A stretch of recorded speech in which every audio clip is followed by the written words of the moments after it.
এরাও শত্রু, মুখোশের আড়ালে। হে ভগবান, আমি আজকে ওকে আটকাইনি শুধু তোমার ভরসায়। তুমি দেখো যেন ওর কোনো ক্ষতি না হয়, কোনো ক্ষতি না হয়।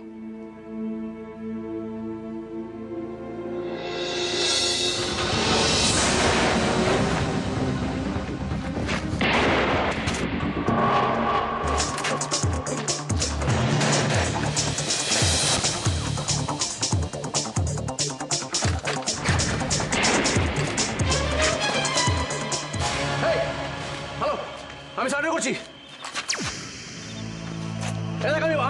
আমি বন্দুক ফেলে দিলাম। আমার কাছে কোনো বন্দুক নেই। সার্ভে করছি আমি।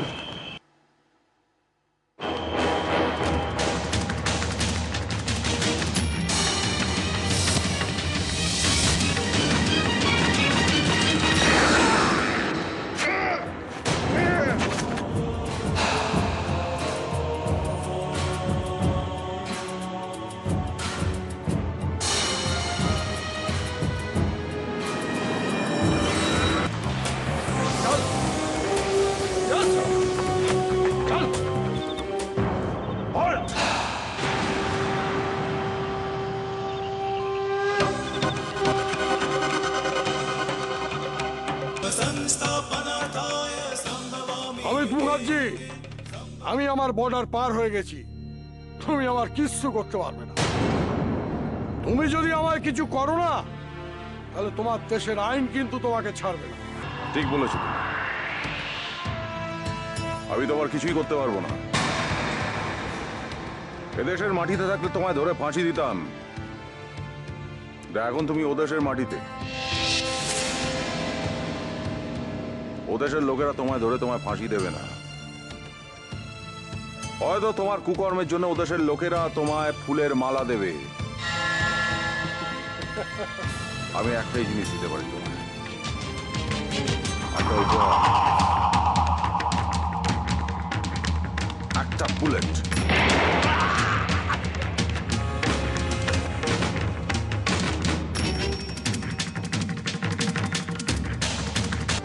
যা এবার যা, নিয়ে আয় তোদের প্রাণের ধন অমিত শুয়ে আছে। যা যা যা যা। Excuse me sir, Amit sir শুয়ে নেই, নিজের পায়ে দাঁড়িয়ে আছে। অমিত, অমিত বিশ্বাস হচ্ছে না? না চলুন, নিজের চোখে দেখবেন। চলুন। কি আব্দুল ভাই এত রাত্রে?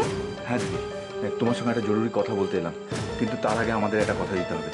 এই কথাটা যেন কেউ জানতে না পারে। কেউ জানতে পারবে না? কি হয়েছে বলো। বর্ডারের এরিয়াতে শুট আউট হয়েছে।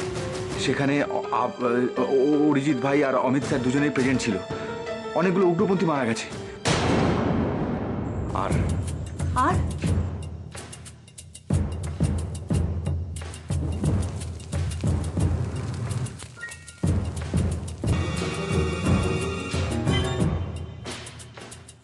দিদি, তোমার হেল্প চাই দিদি। একটা দিনের তো ব্যাপার দিদি, একটু একটু রাজি হয়ে যাও না। না, এই কাজ করা আমার পক্ষে সম্ভব না। কি হয়েছে অরিজিৎ? তখন থেকে দেখছি মুখ গোমরা করে বসে আছো। আরে তোমরা তো সাকসেসফুল, পুরো উগ্রপন্থীর দলটাকে তোমরা শেষ করে দিয়েছো। আর কি চাই তোমাদের? আমি ওখানে মনে প্রাণে একজন অফিসার হিসেবে লড়ছিলাম, জান লড়ি লড়ছিলাম, কিন্তু আমাকে উঠ দিয়েছিল না। আর বাদ বাকি প্রত্যেকটা অফিসারের গায়ে উঠ দিয়েছিল। অরিজিৎ, তুমি তোমার উর্দিটা ফেরত পেয়ে যাবে। দেখো, আমি বলছি তুমি পেয়ে যাবে। প্লিজ এরকম মুখ গোমরা করে থেকো না।